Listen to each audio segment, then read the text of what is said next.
Hello everyone, LC Rosie here and welcome back to the Out of Ship Show. On today's episode, we're starting a brand new comic. We're starting a brand new comic, I can English, jeez. We are starting The Lost Golden Boy. So in this story, we are going through Golden Fronnie and going on a little adventure with Golden Freddy and Spring Bonnie, or Springtrap as he's now called. So guys, this comic is really long. I think it went for... Honestly, y'all will find out at the blooper video. So I hope you guys all enjoy, and let's get started with this comic. I'll see you all at the end of the video. Bye! Chapter 1. Past Haunting the Present. Freddy Fazbear's Pizzeria held many secrets in their walls. Animatronics that come to life, news clippings of children missing, etc., etc. There is one secret that isn't as well known. Deep inside the pizzeria, hidden from the sight and knowledge of the residents of said pizzeria, remained a trapped rabbit. His once vibrant golden fur had now faded and aged, getting closer to a light green than a precious gold. Patches of his fur had fallen away from attacks by the only creature who knew of his whereabouts, at least as far as the rabbit knew. In his paws he held a poster from long, long ago. On the cover was a picture of a yellow bunny and a yellow bear. "Come and party with Spring and Golden Freddy," was written above their heads, with a party hat and a cake there too. The rabbit wore a red bow tie, and the bear wore a blue bow tie, with a navy top hat to match. The aged rabbit looked down at his younger self. He found himself wincing. He hardly recognized him. His gaze shifted to the other figure in the poster. He found his eyes begin to brim with tears. He tried to force himself to smile, but it had gotten harder and harder each passing day. He had lost track of how many days it had been since he had seen his counterpart. A memory flashed in front of his mind. Spring, as the rabbit was named, was Spring Bonnie once again. He wore his ruby bow tie and held Golden's paw in his own. They were about to perform for the children when Goldie turned to him and closed both of his paws around Spring's. He held him close. His smile could make the whole world pause to stare. "We'll be together forever, right?" Golden asked. Spring Bonnie's heart raced. He nodded his head. "Of course we will." He blinked his eyes and was brought back to the terrible present. He had found himself looking where Golden had once stood, but now no one was there with him. Spring was all alone. Spring took in a deep breath and sighed. His eyes fell back to the poster in his paws. It was his last piece of the past that remained. "Goldie," he asked, wishing in some way, somehow, that Golden could hear Spring's voice. "Where are you?" Even though Golden couldn't hear Spring's question, the yellow bear was going through a similar feeling. Golden was kneeling down by the main stage, with Freddy, Bonnie, and Chica not too far away. He had excused himself from them to find a moment to himself. It had been nearly 30 years, and no luck of finding his lost Spring. It didn't help that he'd been turned off for some of that time, and that his body was not fully his own anymore because of repairs. But each day he had found himself searching for his lost best friend. "Where are you?" he whispered to himself, hoping Spring could hear him. His head fell between his knees. "Why can't I find you?" He felt his heart sink into his stomach. It had been so long. Does Spring even remember him? At that thought, His mind graced him with a memory of his best friend, calling him by his nickname. Hey, Goldie! Spring's voice sounded just like a hug after a long, long day. Golden tilted his head back, sighing to himself. He glared at the ceiling. He had relived that day for far too long, but each time he began to search, he found himself reflecting back to that day, to that moment. He should have gone with him. He should have. Spring's voice came in. Hey, little Goldie, mind holding my bow tie while I go get repaired in the back? Spring asked. He slipped his bow tie off and held it out for Golden to protect. The last time Spring had gone for repairs, his bow tie had gone dirty by the grease. Golden, at the time, had thought nothing of it.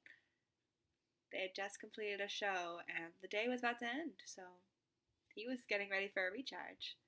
Sure, I can hold it, he replied. He took the ruby bow tie in his hands, only expecting to hold on to it for a day or so. But as soon as this memory stepped in, the rest began to flood into Golden's mind. He let his head fall back against the wall with a thud. The next day, Golden had planned to finally tell the truth about what he was feeling. He held the bow tie up so his eyes could focus on the gentle ruby fabric. Today is the day, he whispered. It was their day off, and there was something about an accident in the back that prompted the diner needing to be closed. Golden hadn't put much thought to it. He thought it was impromptu cleaning, or maybe they had finally decided to update the kitchen. But with the whole day free, it was the perfect day for him and Spring to be together. I'm finally going to tell Spring how I feel. I hope he likes me back. Golden squeezed the bow tie to his chest, his animatronic heart racing. He stepped out of the backstage and began to search around the diner. Usually Spring would have been backstage with him, but he wasn't. The night guards must have left him in the extra room. Golden had checked there first, but it was empty. Strange. Spring, where are you? He poked his head behind the curtains. Was Spring practicing? No. He began wandering down the main hall, checking the night guard office. No. Checking the main office. No. He even checked the kitchen. Spring, are you here? He came back to the empty party room. Spring? Spring, where are you? Goldie found his body start to shake. He opened his eyes. I searched and I searched, but I never found you. Where are you, Spring? I need you. It had been far too long, and this had to end, but he couldn't give up. He had to find him. He had to find Spring before he lost his mind. Thank goodness for his family, for keeping him sane. Well, as sane as he could be, as he was the oldest, and the rest of his family tended to act like children. Speaking of, Goldie! Chica called, practically, realistically screamed. Golden quickly wiped away the evidence from his eyes. Yeah, he called. He didn't have time to reflect on his past. Today he had to focus on the others. Foxy had been booked for a private party, which meant Freddie, Bonnie, and Chica had nothing to do until their next party. It was a recipe for disaster. Oh no, why did Scott make them so that way their personalities would clash? Crazy creator. Golden slowly stood up and stretched. He stepped back into the main stage area, where Bonnie and Freddie were practically cowering before the almighty Chica. Golden raised an eyebrow. He was gone for 5 minutes. What had these two gotten into during those 5 minutes? Chica practically grew in size in response. Freddie and Bonnie threw my cupcake into the wall. Now there's a huge hole in the wall, and my cupcake is gone! Chica screamed like a banshee. Her eyes had turned jet black. Golden gently shook his head. When Freddie and Bonnie were together, he swore they always got into extra trouble. Golden secretly thought that it was Bonnie who usually caused it, since Freddie, as Scott liked to call him, the junior golden boy. I'm sure it was an accident, Golden reassured, gently shaking his head from side to side. Chica was tapping her foot on the floor, glaring up at Freddie and Bonnie. Even though she was a bit shorter than both of them, she was not to be messed with. Golden smiled at the scene. He was brought back to when they were children. When Chica had been introduced to them, she used to be so shy. Well, not anymore. Either way, say you're sorry, you two. Golden's gaze darted between Freddie and Bonnie. He had talked to them before about messing up Chica's cupcake. They really needed to get out of that habit. They could really scare the little creature. Freddie and Bonnie glanced between each other, guilt flashing across both of their faces. They knew their game had gone too far. They put their paws under their chin, and both made their eyes go wide. Golden found himself chuckling. Who taught these two the puppy dog eye trick? They must be hanging out with the children with too many kids again. We're sorry, Chica, the two said together. By the looks of it, they did genuinely feel bad about having their fun. Although a part of Golden felt like they were getting off a little too easy. Especially since he was the one of the few who the cupcake had actually spoken to. Usually, cupcakes only spoke to their owners. Or at least that's what Golden assumed. He still wasn't quite sure how Cupcake spoke at all. He didn't have a voice box. Did he? He's a plastic cupcake. Why would he need a voice box?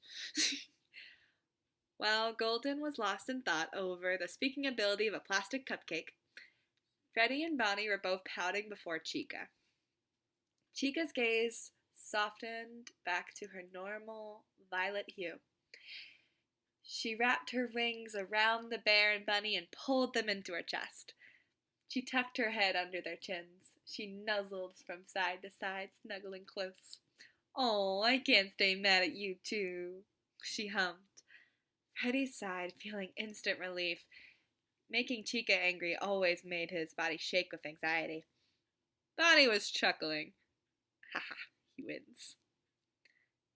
Then, the two males feel Chica's grip tighten around them. The two paled. Do it again, and I'll rip out your voice boxes, Chica said in the same tone as before, sweet and innocent, even though her words held a very clear threat. Freddie and Bonnie looked down at Chica, fear in their eyes. As soon as Chica felt their gaze, her eyes snapped open. They had turned to black once again. Got it! This time, her tone meant business. Freddie felt like Chica maybe should be the leader, because she was certainly the most threatening of the bunch. Bonnie was scared shitless. Yes, ma'am, the two said together. Chica gave them another squeeze, then let them go. She smirked up at the two lovebirds. She wasn't done with them yet. Perhaps she would get her revenge later. For now, they still had an audience in just a little bit. She turned from them and faced Golden. She could hear Freddie and Bonnie shuffling away, most likely hiding behind stage. She'd get them later for her revenge.